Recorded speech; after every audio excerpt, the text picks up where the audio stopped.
US has room for a compliant crypto ETF to grow market share as a Bitcoin on-ramp. Bernstein Grayscale earns around $380 million in annualized fees despite its GBTC product being inefficient, illiquid and trading at a discount, the report said. The largest Bitcoin, BTC, asset management product is Grayscale, which runs a $19 billion BTC trust, GBTC, but its dominant position may be under threat following news that investment giant BlackRock, Blocks, has filed for a spot Bitcoin exchange-traded fund, ETF, in the US. Bernstein said in a research report Monday. Grayscale earns around $380 million in annualized fees despite the product being inefficient, illiquid, and has traded at a significant discount over the last 28 months, the broker said. While the U.S. Securities and Exchange Commission, SEC, has approved multiple Bitcoin futures ETFs, it has yet to approve a spot Bitcoin ETF despite receiving numerous applications.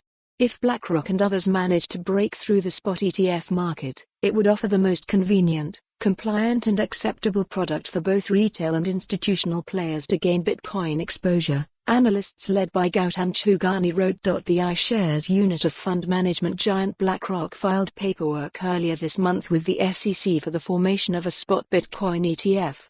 This prompted other asset managers including Invesco and WisdomTree to apply or reapply for a Bitcoin ETF product. Bernstein notes that the Grayscale Bitcoin Trust is only 3% of the total Bitcoin market cap, which means there is the headroom for a compliant ETF to grow its share. Follow the URL for the full article. For more on this story, visit the news article link.